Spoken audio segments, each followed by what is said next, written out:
안녕하세요. 이승원입니다. 한 발 더 들어가는 뉴스 인사 프라임 지금 바로 시작합니다. 오늘 진보당 손솔 의원님 나와주셨습니다. 어서 오십시오. 네, 안녕하세요. 반갑습니다. 손솔입니다. 네. 오늘 좀 이렇게 밝게 웃으면서 할 수 있는 얘기였으면 좀 더 좋았을 텐데 오늘 제가 의원님 처음 뵈는데 기사로는 이제 접하고 있었습니다. 그런데 오늘은 노동자 사망 사건 관련해서 조금 더 네. 깊이 이야기를 나누고자 특별히 손솔 의원님을 모셨습니다. 의원님께서는 거의 한 10여 년간 이 노동계 쪽, 특히 청년 노동자들에 네. 관심을 좀 많이 쏟고 계신데 어떤 특별한 계기가 있었나요? 제가 이제 2016년에 이제 구의역 김군이라고 많이 들어보셨을 것 기억납니다. 같은데, 제가 그 자리에 첫 국화꽃을 내려놨던 사람입니다. 그래서, 그때 이제 기사 한 편에 아주 작게 그냥 사고 소식? 이런 식으로만 실려 있었어요. 네네. 근데, 생각을 해보니까 19살의 청년이 스크린도어를 수리하다가 사망을 했는데, 그 스크린 도어가 너무 아무런 문제 없이 작동한다는 이 현실이 좀 너무 잔인하다.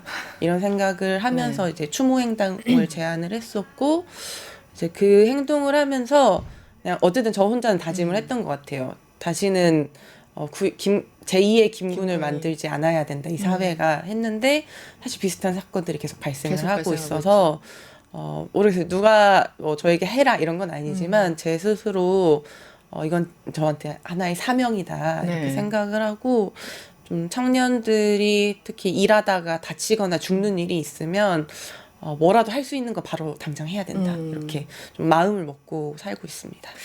제 기억이 맞다면 당시 김군 사고 저도 굉장히 그 기사를 많이 읽었었는데 그때 사진 한 장이 정말 울컥하게 만들더라고요. 그 사발면이 있었고 네, 숟가락이 하나 있었습니다. 그 네, 숟가락은 플라스틱이 아니라 집에서 가져온 듯한 네, 숟가락이었는데 이제 시간이 없으니까 빨리빨리 먹고 또 일에 투입되고 이런 상황이었던 것 같아요. 그래서 맞아요. 생일이 얼마 네, 남지 않은 상황이었고 네. 또 가방에 항상 컵라면과 이런 그 것들을 숟가락들이 예, 있어서 그 사진을 계속 이제 보고 있었는데 마음 아프게 어쨌든 그 이후에 계속 네, 이 문제를 천착하고 계시니까 이제 최근에 일어난 이 런던베그 뮤지엄 이 네, 사건도 많이 좀 보고 계실 것 같아요. 네.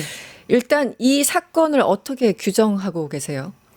어, 이 사건은 이제 장시간 노동에 시달린 이제 과로사 문제인데, 이제 유족들께서 과로사를 제기했지만, 사실 사측에서 마치 유족들을, 뭔가 협상, 그리고 겁박의 대상, 겁박에 대상. 이런 식으로 대하면서, 사회적으로 이제 문제가 불거진 사건이죠.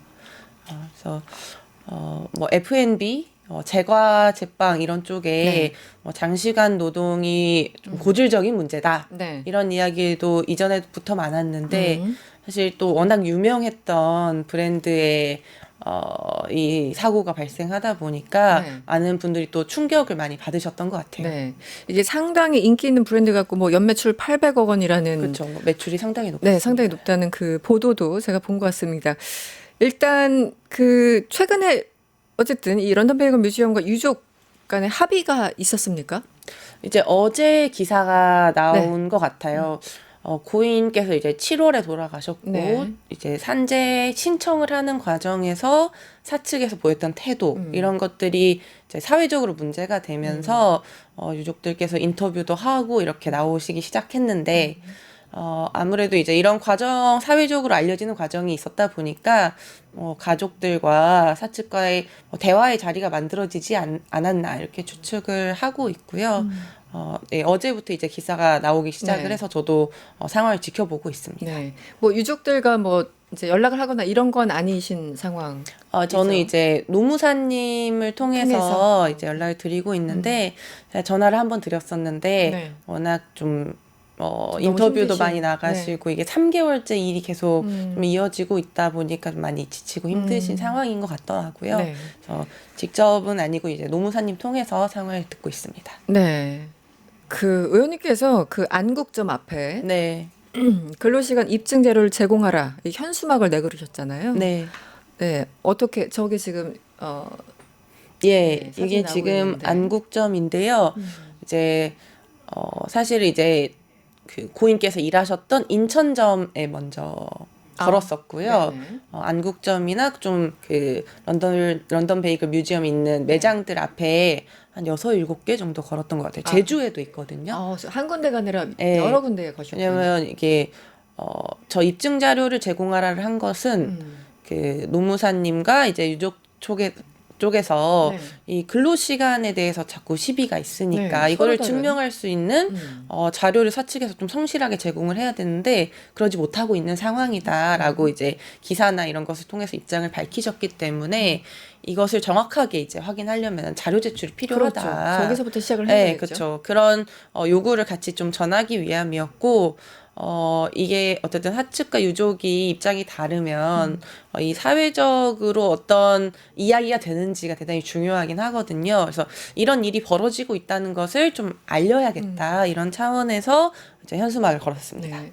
저런 현수막이 사실 뭐 별거 아닌 것 같아도 지나가는 사람들한테 한 번씩 이렇게 돌아보게 하는 그런 효과가 네. 분명히 있습니다. 그래서 굉장히 좀 인상적이었고, 그럼 일단 그 구체적으로 얘기를 해보죠. 네. 유족들은 그 이제 돌아가신 분의 카카오톡 문자, 네. 그리고 대중교통, 요즘 뭐 카드 사용 이런 것들로 인해서 어디로 갔는지, 뭐 몇 시부터 몇 시까지 무엇을 했는지 이런 거 대략 추적이 가능하지 않습니까? 네. 그래서 고인이 사망하기 일주일 전, 일주일 동안 80시간 12분을 일했다라고 네. 주장을 하고 있고, 네. 런던 베이글 측에서는 아니다. 평균 주당 근로 시간은 주 44.1시간으로 확인됐다라면서 이건 거의 뭐 2배에 가까운 거잖아요. 44시간 대 80시간. 네. 이렇게 엄청나게 시간차가 있는데 여기에 대해서는 좀 해명이 됐습니까? 어느 쪽으로든? 이게 사실은 이게 사회적으로 알려지면서 이제 런던 베이글 뮤지엄 측에서 보도를 통해서 반박을 이제 시도를 했던 것으로 보이는데요. 네.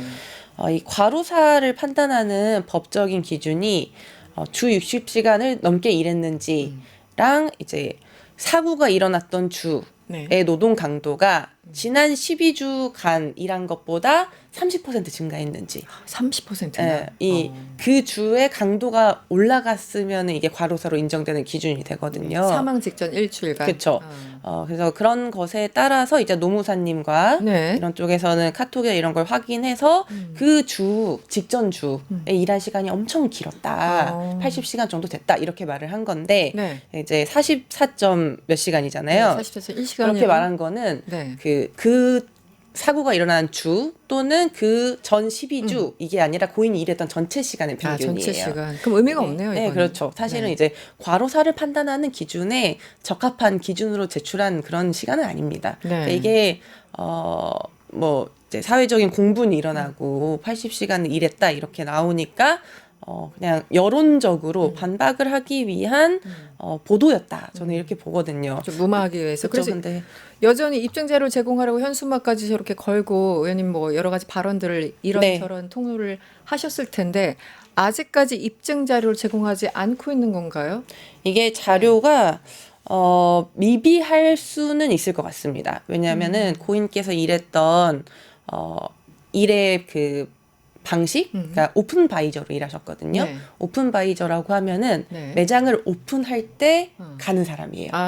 네네. 그러니까 항상 매장에서 일을 했던 사람, 네. 뭐 안정적으로 운영되던 매장에서 그 매장에만 일한 사람이 아니라 인천점이 연다 하면은 인천점에 가서 세팅하고 초기 작업을 하고 어떤 그리고 의미인지 나서 알 또 것 같아요. 다른 매장이 오픈한 다음에 가고 이런 상황이어서 그러니까 오픈 직전의 상태 아니면 오픈 직후의 상태 그러니까 막 기기도 좀 어수선할 수 있고 그 오픈이라는 게 아침 오픈이 아니라 매장을 처음 네. 이제 개업할 때 그렇죠. 매장을 열 때. 거죠? 네. 네. 그래서 그런 일을 했기 때문에 뭐 사측에서 말하는 거를 보면은 지문 인식 기기도 오류가 있었다. 네. 뭐 이런 등등의 이야기를 하는데 실제로 그랬을 수는 있을 수도 있어요. 네. 근데 어찌됐든 오픈을 하는 뭐 이런 정신이 없는 순간에도 근무 시간이 제대로 체크가 안 됐다. 이런 거는 저는 사측에서 조금 더 반드시 보완을 해야 되는 부분이 있는 지점이라고 보고요. 네. 근데 이제 실제로 제공할 수 있는 자료가 미비하더라도 사실 지금까지 이 사안이 알려지고 나서 보여줬던 사측의 태도가 네. 뭐 과로사는 절대 아니다. 네. 처음부터 이런 인정을 하고. 태도에서 계속 이제 입증할 수 있는 자료가 없다. 이런 식으로 나오니까 사실은 회피하려는 것이 아닌가 이런 의심이 들 수밖에 없는 것이죠. 어쨌든 같이 일하는 동료들도 있었을 테고 그렇다면 서로 시간도 체크가 가능했을 그쵸. 테고 또 가족들이 지금 얘기하시는 문자, 뭐 네. 대중교통 일단 대중교통이 가장 확실한 거겠네요. 그쵸. 출퇴근 이런 걸 이제 보통 가능할 수 있는. 이렇게 근로시간을 입증하기 어려운 경우에는 교통카드 기록 그리고 지인과의 대화 기록 이런 것으로 추정을 합니다. 네. 그거는 이번 사건뿐만 아니라 다른 뭐 산재나 이런 것이 있을 때에도 이미 그렇게 하고 있는 방법이거든요. 네. 그리고 또 하나 의심을 받는 게 사측이 네. 직원들에게 관련 내용을 SNS에 게시하지 말아라. 보통 이제 이런 일이 발생하면 사측에서는 뭔가 무마하기 위해서 그들 입장에서 위기 관리를 하기 위해서 발설 금지, 기자 그쵸. 만나지 마, 아무도 만나지 마, 의원님도 만나지 마 이런 거잖아요. 단속하려고 했던 정황들이 있는데 이 부분은 어떤가요? 이제 사측에서 제공할 수 있는 자료가 없다고 한 상황에서 네. 제일 중요한 게 동료들의 증언이거든요. 근데 그것을 막는 네. 태도를 취했다라고 네. 하는 것은 사측에서 좀 투명하게 공개하고 책임을 인정하는 방식이 아니라 회피하는 것을 계속해서 선택하고 있다. 네. 이렇게 볼 수밖에 없었던 것 같습니다. 그리고 오히려 저는 사측에서 2번 타이밍을 놓쳤다고 보는데 첫 번째가 이제 사촌형이 노무사인 것을 알고 사촌형이 산재 신청에 대해서 이제 고심하고 있을 때 네. 사측에서 사촌형에게 보낸 문자가 있거든요. 양심껏 행동해라. 이런 방식으로 처음부터 태도를 취했던 거죠. 과로 산재 신청하지 말아라. 네네. 대단히 고압적인 방식이었고 이것이 알려지고 나서도 이제 직원들에게 말하지 말아라. 네. 이런 태도를 계속 유지했던 것이 네. 가장 큰 문제였다고 봅니다. 네. 그리고 또 하나가 있습니다. 가끔 저희도 이제 매장 가면은 뭐 이렇게까지 네. 약간 과잉 친절이라고 할까? 예. 이렇게까지 굳이 할 필요는 없는데 그 아르바이트 하시는 분들, 어린 학생들 좀 힘들겠다라고 생각할 때가 솔직히 좀 있어요. 개인적으로 좀 미안할 때도 있고 심지어 그 친절의 미안함도 있고. 직원들 그 인터뷰를 좀 했더니 네. 표정, 말투, 걸음걸이. 그러니까 기본적으로 예의를 지켜야 되고 매너가 있어야 되는 건 맞는데 그래서 어느 회사나 규제를 좀 하긴 하는데 혹은 뭐 학습시킨다고 하죠. 하지만 이건 좀 과도했다라는 의견도 나왔었나 봅니다. 이건 어떤 건가요? 서비스 업종에서 손님을 응대하는 매뉴얼이 있기는 한데 네. 그것을 넘어선 좀 제보들이 좀 있는 상황이에요. 네. 그래서 제보들을 이제 저희 진보당의 정혜경 의원실에서도 많이 받았거든요. 네. 게다가 이제 그 직원들의 근로 형태가 3개월 단기였다. 이런 것도 좀 나오고 있고, 그래서 전반적으로 어느 정도의 강도로 요청이 되어 있었고, 그것이 기본적인 근무 이상의 요구였는지 이런 거는 추가로 조금 더 확인을 더 해야 되는 부분들이 있습니다. 네. 네네. 뭐 외모 규제 뭐 이런 게 아마 뭐 머리 스타일이나 뭐 이런 것들 다 이제 그렇죠. 포괄적으로 얘기했던 것 같은데요. 복장. 네네. 이제 창업을 하셨던 분의 인터뷰가 회자가 되면서 이제 직원을 오브제처럼 취급을 했다. 맞아요. 이런 이제 말들이 돌고 있는데요. 그것이 뭐 어디까지 실제로 영향이 있었는지는 확인해 봐야 되는 문제겠지만, 일하는 사람으로 대하지 않은 것 같은 그런 좀 정황 그런 느낌들이 좀 알려지면서 좀 공분을 사고 있는 것 같습니다. 이게 동료 직원 이런 개념은 전혀 없었고 그냥 돈 주면 우리가 그냥 하라는 대로 하는 사람들 뭐 이렇게 그런 태도들을 결국에는 일하는 사람은 사람으로 취급을 받아야 되니까요. 쉬어야 하고 그런 것이 과연 이 런던 베이글 뮤지엄에서 좀 되고 있었는지 아마 이제 노동부에서 기획 이제 근로감독 들어간다고 하니까요. 장시간 노동에 대해서 주로 보긴 하겠지만 저는 이런 부분도 좀 꼼꼼하게 챙겨줬으면 하는 바람이긴 합니다. 그럼요. 이게 일하는 내내 스트레스니까. 그런데 사실 어쨌든 기본적으로 장시간 노동시킨 것과 그것도 문제지만 장시간 노동을 시켰으면 거기에 해당하는 1.5배 뭐 이렇게 그 규정된 보상이 제대로 이루어졌는가 이것도 또 핵심적이지 않습니까? 맞습니다. 그런데 최근 보도를 보니까 이거 제대로 지켜지지 않았다라는 보도가 있었거든요. 그 매일 노동 뉴스에 보면 그 허점 투수, 그러니까 근로계약 자체가 굉장히 허술했다. 그래서 지금 뭐 표까지 제시하면서 월급 얼마 받았는지 이런 것들이 조금 제시가 됐는데 실제 연장근무 보상 제대로 이루어지지 않은 거 맞나요? 이것도 이제 제보들이 있습니다. 제보들이, 로 이제 확인되고 있는 상황이고 종합적으로 어떻게 되었는지는 조금 더 파악이 필요한 부분인데요. 아마 이 보시면 아시겠지만 네. 단기로 근로계약을 많이 했어요. 뭐 4개월씩 끊어서 4개월, 한다던가. 1개월. 네. 일을 해보신 분들은 아시겠지만 내가 앞으로 계속 일할 수 있는지 불안정한 상황에서 나의 권리를 요구하는 것. 이거 자체가 사실 되게 어려워지는 조건이거든요. 그렇죠. 또 다른 일자리 네. 찾아야 되고 그쵸. 이러니까요. 여기서 내가 좀 참으면 네네. 아이 뭐 내가 한 건데 뭐 이렇게 넘어갈 수밖에 없는 구조라는 거죠. 그러니까 이게 개개인이 연장근로 신청했어야지 왜 안 했어? 라고 이야기하기조차 어려운 그렇습니다. 그런 상황에 놓여 있을 확률이 되게 높았다고 보입니다. 연장근무 보상 이것도 어쨌든 지금 매일노동신문에 따르면은 제대로 이루어지지 않았기 때문에 네. 이 부분도 좀 봐야 될 것 같고요. 네. 또 하나는 지금 2022년부터 올해 9월까지 이제 런던 베이글 뮤지엄에서 피해자들이 있었던 것 같고요. 네. 여기 산재가 신청이 됐고 승인된 것만 봐도 올해 9월까지 한 3년 동안 63건이라고 합니다. 맞습니다. 그렇다면 이거 상당히 많은 거 아닌가요? 상당히 많은 것으로 보입니다. 이게 산재라는 게 안타까운 현실이지만 산재가 있어도 신청을 안 하거나 인정이 안 되는 경우도 많아요. 굉장히 많다고 하더라고요. 63건은 그런 것들이 포함되지 않았는데 인정이 된 것이 63건이거든요. 네. 그러니까 대단히 산재가 많이 발생하고 있었을 환경이었겠다 이렇게 추정할 수 있죠. 파리바게트나 이게 동종 업계를 보더라도 좀 산재가 많은 편으로 보입니다. 이게 2022년 이게 1월부터인지는 정확하게 지금 모르겠는데 최소한 한 3년 어쨌든 네. 만으로 거의 3년 동안 63건이니까 한 해당 21건 정도가 발생한 것으로 평균으로. 네. 그런데 지금 최근에 이제 중대재해 발생한 그 SPC 같은 경우는 작년에 산재 승인 건수가 11건이니까 여기보다도 많은 거예요, 지금. 그렇죠. 물론 지금 정도는 대단히 큽니다. 있겠지만. 네. 네. 횟수가 대단히 많은 것으로 보이고요. 이게 이제 이 런던 베이글 뮤지엄이라는 곳이 2019년, 20년 이렇게 되면서 폭풍으로 성장을 한 거거든요. 네. 그런 가운데서 직원들이 많이 고용이 되고 이 사고들을 관리하는 매뉴얼이나 이런 것들이 충분히 정착되지 않은 상황에서 계속해서 달려갔던 것이 아닌가. 네. 긴급하게 좀 점검이 필요해 보이는 타이밍입니다, 지금.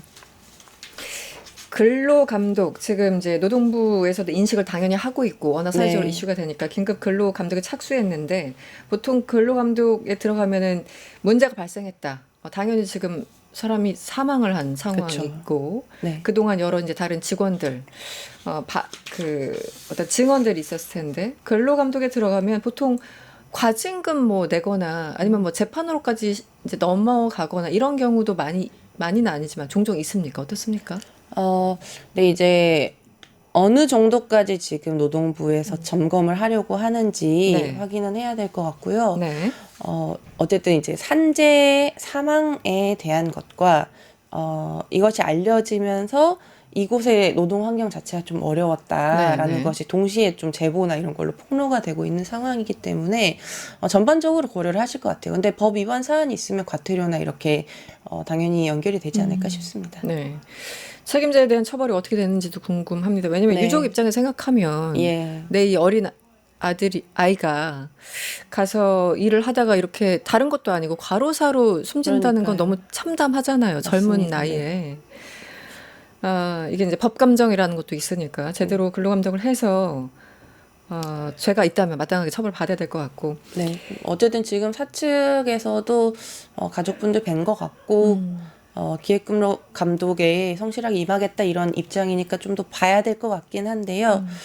이게 구조적인 문제를 해결하지 않고 이렇게 건 바이 건으로 네네. 처리를 한다고 문제가 바로 풀릴 것 같아 보이진 않습니다. 지금 그렇죠. 상황이 네. 초단기 근로 쪼개기 계약 그리고 연장 근로 인정 안 되는 문제 네. 이런 문제들이 복합적으로 계속 발생하고 있기 때문에 네. 이 근로감독을 계기로 어떻게 풀어갈 것인가를 좀 계속 봐야 될 것 같습니다. 지금 말씀하신 바로 그거예요. 단순히 뭐 케이스 바이 케이스 한 기업 어떤 딱 오늘 발생한 일에서만 하는 게 아니라 구조적으로 문제가 있는 거잖아요. 사실 연장 근로 시키면서 돈 안 주고 맞습니다. 뭐 직원들 사실 이제 직장 내 괴롭힘도 있고 여러 가지가 있을 텐데 그래서 최근 나오는 게 이 포괄 임금제 다시 한번 좀 손을 봐야 된다라는 얘기가 있습니다. 네, 해야 됩니다. 네, 일단 포괄 임금제가 무엇인지 개념을 좀 쉽게 설명을 해주시고 이 문화일보 기사를 봤는데 최근 이제 직장갑질에서 직장갑질 119 여기에서 지난달 1일부터 14일까지 전국 19세 이상 직장인 1000명을 대상으로 설문조사를 했나 봅니다. 네. 여기에 78% 넘는 사람들이 정확히는 78.1%가 포괄 임금제를 폐지해야 된다라고 응답을 했어요. 거의 대다수예요. 봤더니 문재인 정부 때 이거 이제 이 포괄 임금제 손 보자고 했었는데 잘 안 됐고 네. 윤석열 정부 때는 뭐 노동 문제에 관심이 없었으니까 그렇고 그래서 굉장히 오랫동안 묵힌 문제이고 굉장히 중요한 문제입니다. 이 포괄 임금제가 다시 한번 이 거론되는데 이번 사건과도 관련이 있는 거겠죠? 네, 이 포괄임금제는 어쨌든 일하는 시간과 상관없이 임금을 묶어두는 거거든요. 그래서 앞으로 더 일을 하거나 뒤로 더 일을 하거나 하더라도 네. 계약한 그 시간으로 퉁쳐지는 거예요. 그러니까 추가 최악이잖아요, 시간들이 최악. 추가 네. 시간들이 이제 그 시간에 대한 노동의 대가가 사라지는 네. 이런 공짜 노동을 제공할 수밖에 없는 그렇죠. 일들이 계속 벌어지는 거죠. 그래서 포괄임금 문제를 반드시 좀 다루어야 하고요. 이게 말씀드렸다시피 연장근로를 요청하기 어려운 그런 조건들로 계속 빠지는 겁니다. 그러니까 장시간으로 일할 수밖에 없는 그 경향성이 생기는 거거든요. 근데 이게 지금 말씀하신 것만 듣더라도 초과 근로를 하던 뭘 하든 간에 그냥 임금 묶여버리면 처음부터 이런 계약서 자체가 문제가 있는 거 아닙니까? 근데 이제 계약을 이제 하려고 하는 사람이 네. 이걸 따져 묻기가 사실은 어렵고 네. 이 업계가 대체로 그렇다라고 되면은 내가 이상한 사람이 되어버리는 거예요. 그렇기 때문에 반드시 제도적으로 바뀌어야 되는 그러네요. 문제인 거죠. 네. 그래서 여기는 포괄임금제 하는데 여기는 안 한다. 뭐 이렇게 하면은 또 뭐 경쟁력 어쩌고 저쩌고 하면서 분명히 이게 하나의 회사만 적용하기는 어려울 것입니다. 그래서 포괄임금제가 전면적으로 동시에 폐지되게 하는 것 네. 이것이 대단히 중요하고요. 다시 논의를 해야죠. 근데 이 포괄임금제 폐지라는 게 법 하나로 바로 해결될 수 있는 문제는 아니어가지고 네. 손봐야 되는 것들이 좀 많이 있고 얽힌 여러 가지 그쵸. 법들이 많군요. 네, 법 하나로 이거 법 하나 하면은 포괄임금제 폐지돼 이렇게 되는 상황이 아니에요. 그러니까 이게 좀 봐야 됩니다. 기술적으로 노동 어떻게 시간이나 해야 이런 될지. 것들 다. 네, 근데 포괄임금제를 실질적으로 폐지하기 위한 노력들은 꾸준히 있어야 되는데 일하는 사람들은 포괄임금제 싫어한다는 그 결과는 매년 나오고 맞습니다. 항상 있습니다. 근데 이거를 아직 실행을 못 하고 있다는 게 대단히 안타까운 일이고. 그러니까 그 부분이 국회에서도 분명히 그 의원님 비롯해서 네. 많은 분들이 뭐 발의도 하고 논의도 했을 텐데 국회 전체적으로는 전혀 관심이 없는 건가? 이건 굉장히 오래된 문제잖아요. 그렇죠. 그래서 이번에 좀 힘을 모아서 한번 해봤으면 좋겠어요, 시도를. 지금 환경 이름이 바뀌었죠. 기후 에너지 노동. 네, 어딘지 대충 알아요. 네, 위원회에서 어쨌든 정혜경 의원님 이번에 국정감사에서 네. 장관님께 직접 질의하기도 했고 관련된 이야기를 이용 의원님이나 네네. 뭐 여러분께서 하신 것 같아요. 네. 포괄임금제 폐지를 비롯해서 더 할 수 있는 부분들을 찾자. 그리고 저는 노동부에서 시급하게 바로 할 수 있는 게 매뉴얼을 좀 고치는 것부터 시작할 수 있거든요. 그런 기간제, 네. 그 단기 계약, 그 노동자에 대한 매뉴얼이 있어요. 네. 거기에서 뭐 근로를 연장하려고 할 때 사측에서 일방적으로 거부하지 못하게 한다거나 이런 부분들을 추가할 수 있는 아직 매뉴얼은 되게 많은 가능성이 열려 있는 매뉴얼이기도 하고 현장에 바로 적용이 안 되기도 합니다. 그래서 포괄임금제 폐지는 오랜 이야기가 나왔던 문제이기도 하고 지금 할 수 있을 때 빨리 했으면 좋겠다. 그리고 고용노동부는 매뉴얼 시급하게 고칠 수 있는 것부터 바로 고쳐 나가자. 노동부 장관이 여기에 대해서도 언급이 좀 있었나요? 이 포괄임금제에 대해서 최근에? 이 포괄임금제 자체에 자체에 대해서 언급을 하신지는 제가 확인은 좀 해봐야 못했고요. 되겠네요. 네. 기획근로감독을 실시한 것이 저는 노동부에서 보여준 좀 확실한 시그널 중에 시그널이다. 하나이긴 하다. 네. 그래서 이재명 대통령께서도 그렇고 특히 산재 문제에 대해서 되게 큰 관심을 그렇죠. 가지고 네. 있기 때문에 장관님께서도 관심을 가질 것으로 보이고요. 산재를 막기 위한 구조적인 문제를 해결하려면 저는 포괄임금제는 반드시 폐지돼야 된다 이렇게 봅니다. 네. 마지막으로 뭐 시간은 많지 않은데 하나만 더 여쭤볼게요. 새벽 배송 관련해서 네. 뭐 한동훈 전 대표 그리고 장혜영 전 의원 대표적으로 논쟁을 벌이고 있고 그리고 민주노총의 전국 택배 노동조합이 새벽 배송 전면 금지를 또 요구하고 있는 상황이라고 합니다. 네. 지금 이게 장단점이 있어요. 그 뭐가 됐든 장단점, 이게 소비자 입장이냐 또 뭐 기업 하시는 분 입장이냐 아니면은 또 그 사이에서 이렇게 해주시는 각각의 논리들이 있는데 의원님은 어떤 입장이신가요? 저는 이 논쟁에서 사실 좀 핵심적으로 빠져 있는 게 이 쿠팡 문제에서는 네. 쿠팡이 사회적 대화에도 참여하지 않고 있는 이 방기하고 있는 문제가 있거든요. 이 쿠팡 근데 이제 새벽 배송이나 네. 야간 근로, 장시간 근로를 하면서 특히 택배 노동자들의 과로사 문제가 된 지 한 5, 6년은 된 것 같아요. 오래됐어요. 네. 네.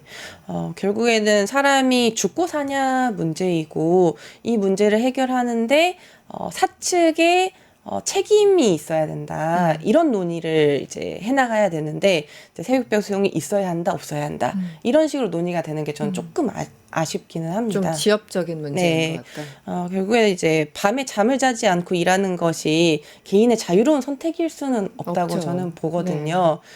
공사장에서 일하면 안전모 쓰듯이 뭐 새벽 배송이 있으면 당연히 그에 응한 네. 상당한 네. 그 안전 조치가 반드시 필요한데 그게 없이 마음대로 그 막 일을 하게 지금 하고 있는 이 상황이 문제이고 그 기사님들 이야기를 들어보면 결국엔 이제 그 택배 분류 문제가 해결이 되지 않아서 기사들에게 노동 강도가 엄청나게 커지는 그렇죠. 이 문제가 계속해서 반복되고 있고 그 문제가 안 풀리면 과로사 문제가 풀리지 않는 거거든요.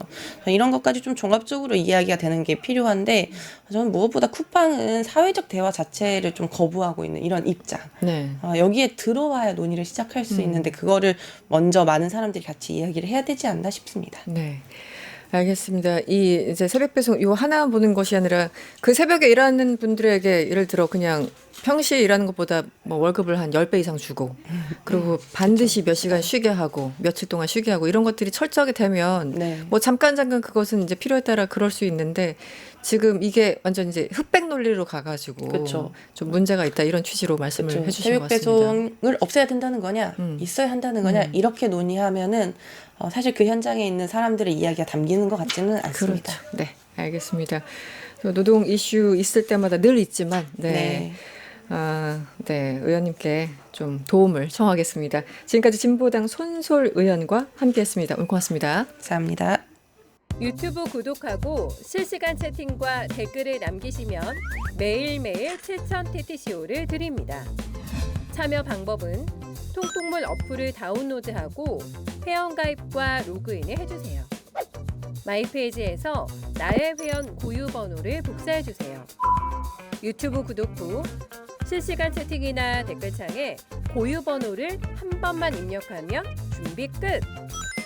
지금 유튜브 채팅과 댓글 쓰기 참여하고 실천 TTCO 받아가세요.